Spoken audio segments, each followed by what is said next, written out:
Assalamualaikum warahmatullahi wabarakatuh. Alhamdulillah semua sahabat-sahabatku, para penonton YouTube channel kami. Kami sekarang. Ya kan dari dulu juga kami. Iya.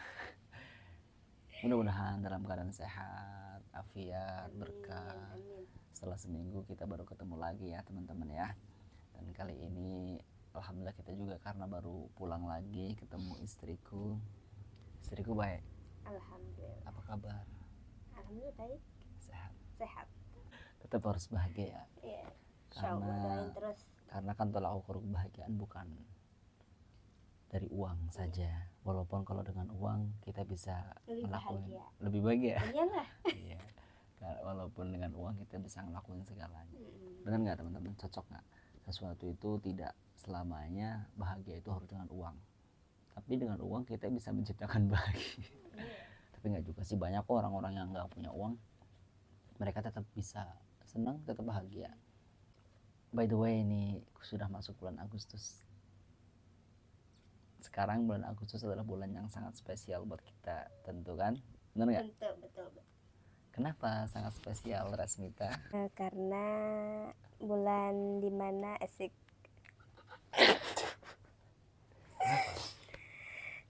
bulan dimana kamu kamu dan aku menjadi kita.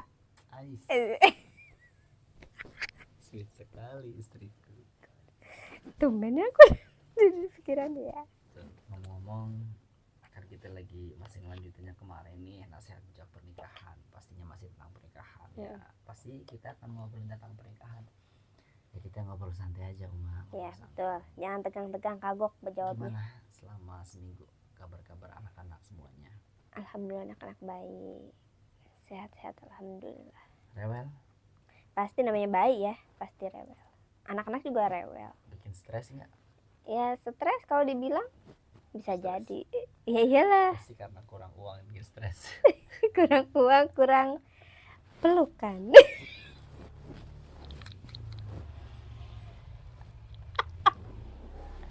Jangan diakuat ntar mikirnya tuh banget. Wak. Ya pastilah namanya hidup di rumah, ditinggal suami walaupun nggak lama bareng anak-anak, pasti ada stres-stresnya. Pastilah. Tapi kan aku selalu kontak, selalu tanya gimana kabarnya, karena itu mungkin salah satu yang bisa bikin seorang istri lebih tenang ya. Merasa diperhatikan ya. Walaupun kita nggak selalu bersama, tapi kalau masih suka kontak, bertanya kabar, lagi ngapain, anak-anak gimana, saya rasa itu bisa bikin mood seorang istri agak naik dikit. Bener nggak? Betul. Benar? Betul, apalagi sambil transparan. Betul sekali. Ya begitulah. Oke, kita lanjut lagi buka ya. Kita lanjutin yang kemarin nih, masih tentang. Udah sampai mana? Dibatasi gak? Ada dong. Di sini masih bab tentang menikah butuh kesiapan apa saja yang mesti disiapkan saat menikah. Jadi buat teman-teman, buat semuanya, saudara-saudaraku, apalagi yang sudah mau mendekati pernikahannya, tentunya banyak sekali yang harus dipersiapkan di dalam pernikahan. Karena kenapa? Karena di sini ditulis di dalam buku ini, Nasihat Bijak Pernikahan, menikah merupakan perjalanan panjang yang cukup melelahkan. Kamu lelah nggak selama 5 tahun ini? 6 kali. 6 tahun ini lelah nggak? Selama 6 tahun ya campur aduk. Ya, pasti lelah ya, capek ya. Namanya kita hidup di dunia pasti capek, apalagi bersama orang-orang yang kita cintai. Kadang ada masalah, kadang ada sesuatu yang bikin jengkel dan sebagainya, pasti itu melelahkan. Akan berjalan baik jika pasangan sama-sama saling membantu dalam semua urusan. Akan menjadi rumit jika keduanya masih kekanakan dan merasa masih jadi seorang single. Betul. Jadi kalau pasangan suami istri meskipun yang dihadapi itu sangat melelahkan, rumit, apalagi masalah ekonomi, tapi kalau antara suami dan istri itu benar-benar sama-sama saling membantu, salah satunya adalah membantu support system, yang suami membantu istri bagaimana agar seorang istri juga yang di rumah bisa tenang, apalagi kalau ngurus anak bisa nggak stres. Itu butuh support seorang suami, bagaimana cara dia memperhatikannya, dari mulai ucapannya, dari mulai memperhatikan bertanya kabar kalau saling berjauhan. Kemudian seorang istri juga harus membantu dalam hal terutama doa. Pasti. Doa dan tirakatnya, bagaimana dia sholatnya di rumah, bagaimana dia berdoa, kemudian bagaimana dia berbaik sangka kepada suaminya. Berbaik sangka dalam hal apa? Ketika seorang istri jauh dari suami, maka seorang istri itu harus benar-benar yakin dan percaya kepada suami bahwa yang dikerjakan seorang suami itu adalah sebuah tanggung jawab di luar sana untuk anak-anak dan istrinya. Nah, ketika keduanya sama-sama membantu, insya Allah sesuatu yang lelah itu bakal menjadi gampang dan tidak melelahkan. Kecuali kalau udah nikah tapi masih sama-sama mikirin diri sendiri, masih berkekeh dengan egonya masing-masing, terus merasa masih single, apalagi itu pasti bakal antara suami atau istri pasti sangat melelahkan. Di sini dilanjutkan, bukankah ada seorang suami yang hidupnya mau serba enaknya saja dan tidak mau meninggalkan kesenangannya saat masih lajang, tapi memutuskan menikah di usia yang cukup muda. Pada akhirnya ia tidak memiliki tanggung jawab kepada istri dan anak-anaknya. Yang saya lihat benar, banyak sekali anak laki-laki atau suami yang ketika dia menikah ternyata dia masih susah untuk meninggalkan masa-masa mudanya. Walaupun sebenarnya tidak masalah ketika seorang yang sudah menjadi suami, menjadi bapak itu masih melakukan hal-hal di masa-masa muda, itu nggak masalah. Yang penting jangan sampai dia lupa dengan tanggung jawab utamanya, yaitu punya istri dan anak. Benar nggak? Gimana tanggapan Uma kalau melihat seorang suami yang mana dia masih benar-benar sibuk dengan dunia mudanya, bahkan dia sampai lupa dengan tanggung jawab utamanya? Boleh jawab? Pakai ini dong. Gimana ya tanggapannya? Kalau menurut aku ya, laki-laki seperti itu jadi kesannya mementingin diri sendiri, ya gak sih? Sebijak. Iya, padahal dia udah nikah, cuma dia masih senang dengan dunianya dia gitu. Ya menurut aku sih itu egois. Iyalah, udah. Terus nasihatnya buat para lelaki, Buat para lelaki di luar sana yang sudah menikah maupun lihat kamera dong. maupun yang muda atau yang sudah tua pun, zaman sekarang kan nggak harus muda, Ya, dari istriku ini nasihat. nggak harus muda atau tua ya. Kalau sudah menikah, udah aja fokus sama keluarga. Lagian juga kalau mau bahagia sama keluarga aja, mau jalan-jalan kayak mau apa, kayak masak apa barang-barang, iya nggak perlu cari di luar. Sama keluarga aja udah, sama anak, sama istri udah. Menurut aku ya, sih. Menurut aku. Aku tanya balik sekarang.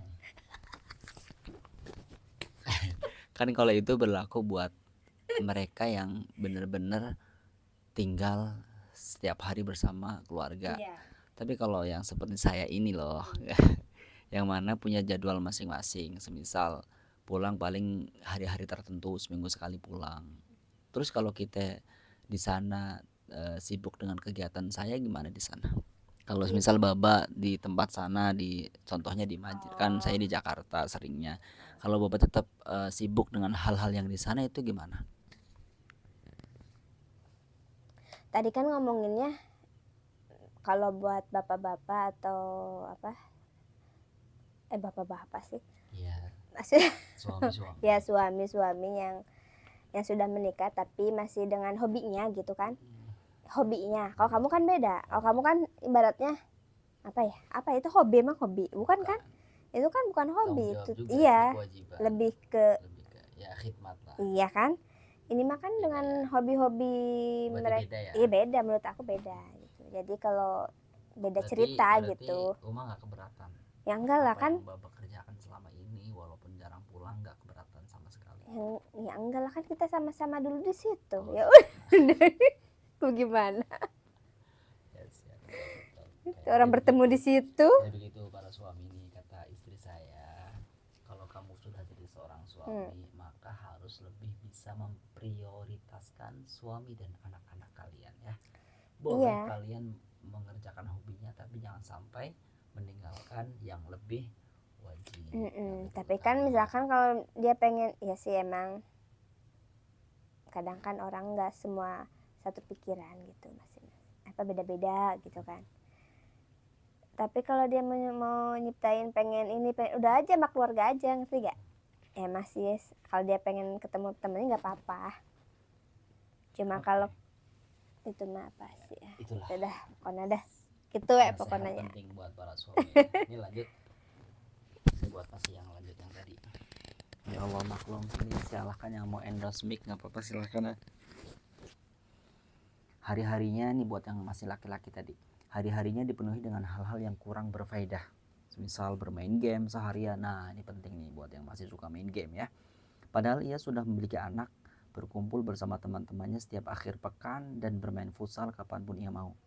Padahal di rumahnya yang megah menanti seorang istri yang butuh dibimbing agamanya, juga anak kecil yang menanti belas kasihan untuk diperhatikan dan disayanginya. Maka butuh dipertimbangkan dengan sangat matang dalam semua faktor ya, supaya pernikahan bisa langgeng. Ya betul yang tadi ya masih. Jadi benar-benar kalau kita sudah menikah, apalagi khususnya laki-laki, maka dia ya harus benar-benar siap bertanggung jawab, harus siap memprioritaskan yang lebih utama, yaitu apa? Yaitu keluarga. Boleh kita bermain sama teman, tapi jangan sampai meninggalkan prioritasnya yang lebih utama.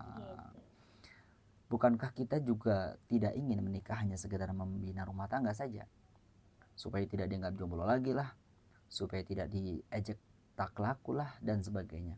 Tentu setiap orang ingin menikah karena benar-benar ingin membangun keluarga yang bahagia dan dapat memberikan ketenangan dalam hidupnya. Ketika kita butuh perhatian, pasangan kita lah yang nantinya akan sangat mengerti kondisi kita. Ketika kita sakit, pasangan kita juga yang nantinya akan menjaga dan merawat kita dengan baik tanpa sedikit pun mengeluh. Tentu kita ingin rumah tangga sebahagia itu, maka mustahil ada orang yang ingin menikah hanya sekedar main-main, karena pernikahan merupakan hal yang sangat serius. Tidak mudah nyambung putus seperti layaknya anak muda yang masih pacaran dan maunya bersenang-senang saja tanpa mau menerima tanggung jawab besar dalam pernikahan. Jika menikah merupakan ikatan yang sakral, maka pasangan yang akan menikah pun butuh mempersiapkan diri dengan matang. Karena tak mungkin ia menikah tapi masih menggantungkan hidupnya pada kedua orang tua. Jelas ini bukan sikap yang dewasa. Betul sekali. Jadi kalau kita sudah nikah, apalagi seorang laki-laki, maka sudah tidak waktunya kita, kalau bahasa orang Jawa tuh ngelendot sama orang tua lagi. Sama sudah juga ngelendot sama orang tua, udah benar-benar harus benar-benar mandiri, apapun yang sesulit apapun ya harus berusaha. Suami istri sama-sama harus berjuang, siap mental juga di sini. Kemudian poin pentingnya adalah menikah itu jangan asal menikah di sini. Masing-masing orang harus siap secara emosi, sebab pernikahan bukan pacaran yang bisa putus nyambung sesuka hati. Naudzubillah. Ada hubungan dua keluarga besar yang turut disatukan, juga anak-anak yang nantinya bisa jadi korban kekerasan jika kedua orang tuanya saling bertikai dan bertengkar. Masya Allah, betul sekali. Terus gimana Uma?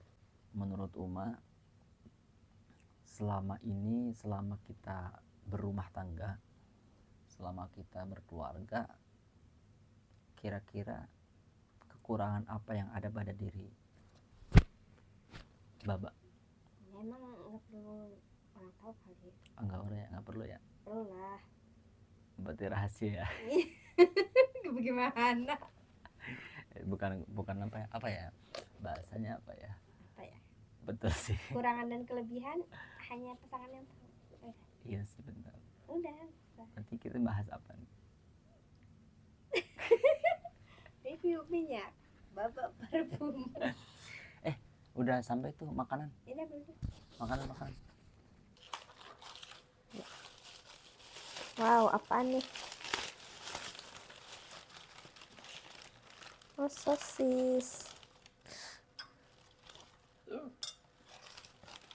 Ini apa? Kali gini aja nih mah. Ya. Ini satu aja kali berdua. Hah? Satu Ini berdua. kan beda. Oh, beda. Beda. Oke. Mbak. Oh, oke. Makan malam ini kita. Apaan ya, Mak? Hah? Apaan? Ini 99 apa? Apa ini namanya?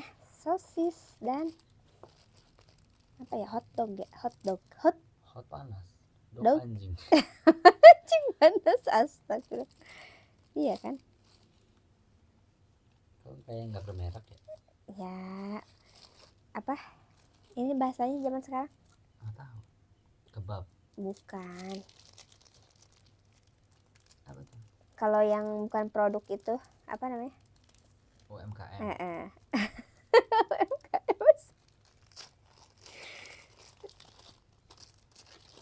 Tuh kan.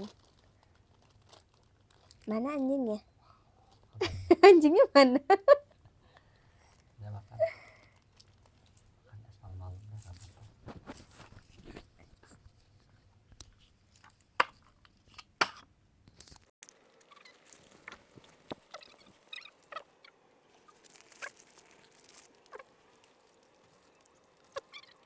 Sakit sih.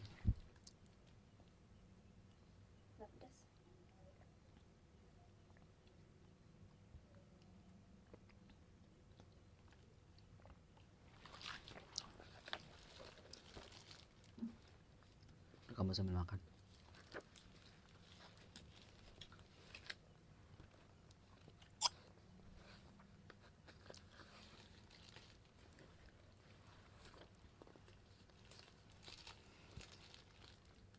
Maka poin pertama tentang siapnya mental serta usia tidak bisa dikesampingkan.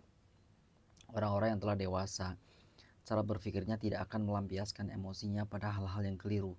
Sangat mungkin dalam rumah tangga ada berbagai macam konflik, terutama yang berhubungan dengan pasangannya.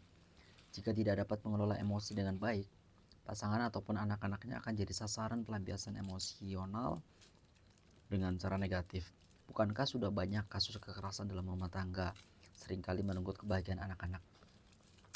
Mereka yang tidak berdosa akan jadi korban jika ayah ibunya menikah dalam kondisi tidak matang dalam sisi psikologisnya. Di dalam Islam kita diperintahkan untuk banyak bersabar dan menahan amarah.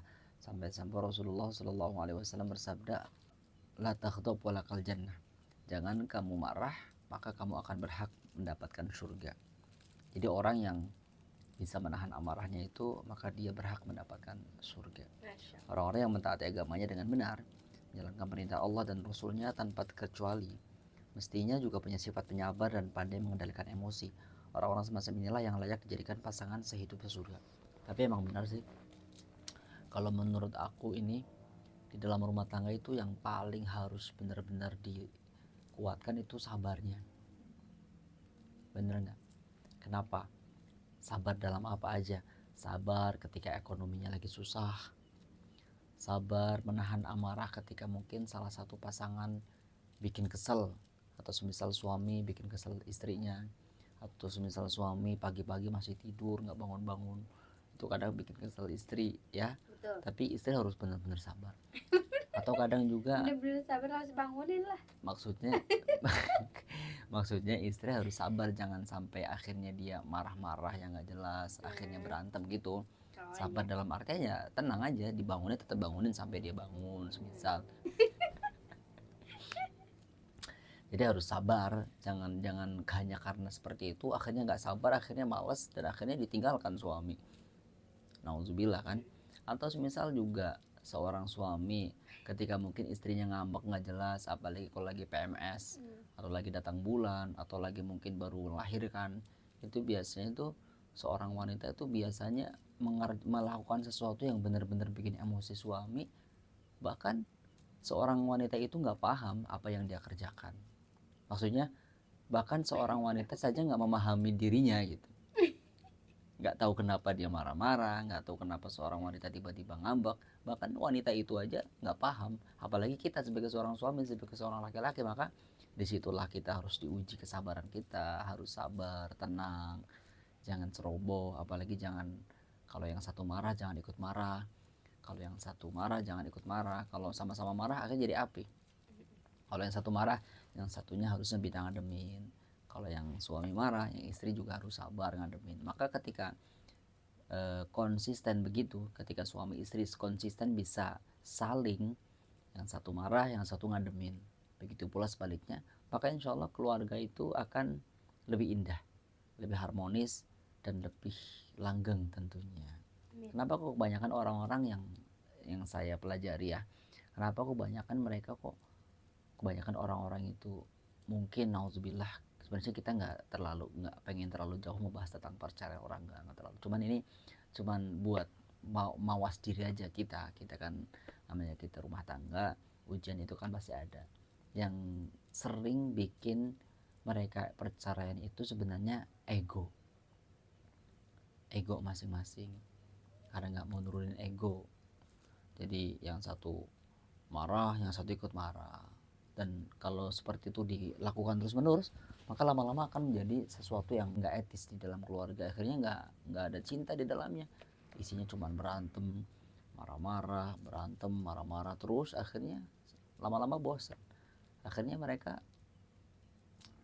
diganggu, digoda sama setan, udah nggak betah lagi sama pasangan, akhirnya bercerai, berpisah. Nauzubillah.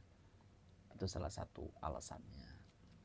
Maka buat kita, buat kalian semua, apalagi yang sudah mendekati hari-hari pernikahan, kalian tuh benar-benar harus belajar, mempelajari bagaimana caranya menghadapi seorang istri, begitu pula seorang istri bagaimana caranya melayani seorang suami.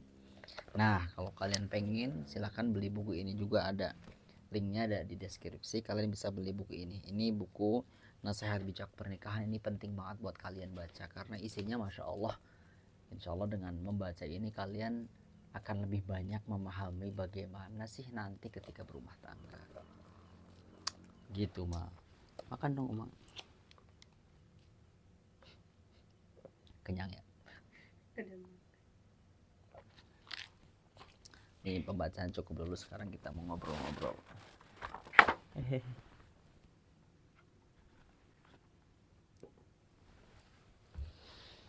Gimana?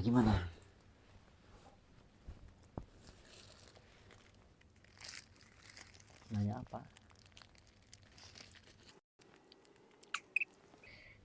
Nanti kalau Ali gede, mondok aja ya. Ya, semua anak kita yang Di Jawa Timur. Yang jauh. Iya, tapi jangan semua yang jauh. Kenapa? Iya, masing-masing punya pengalaman, ini di sini, ini di sini, di sini gitu.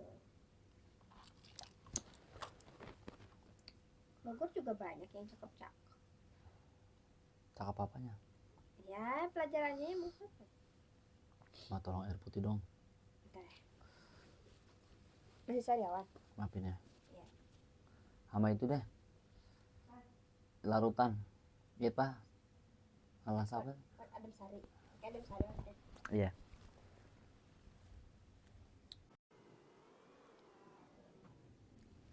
Masih pada nonton ya? Jangan lupa like, komen, dan subscribe ya.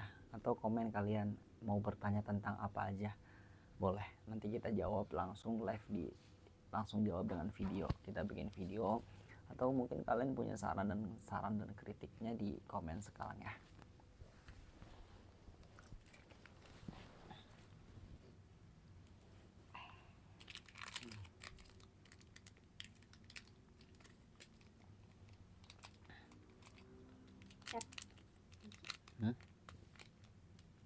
Temen pakai gigi.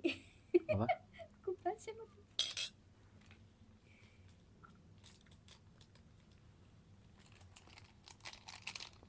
Jaduk nih.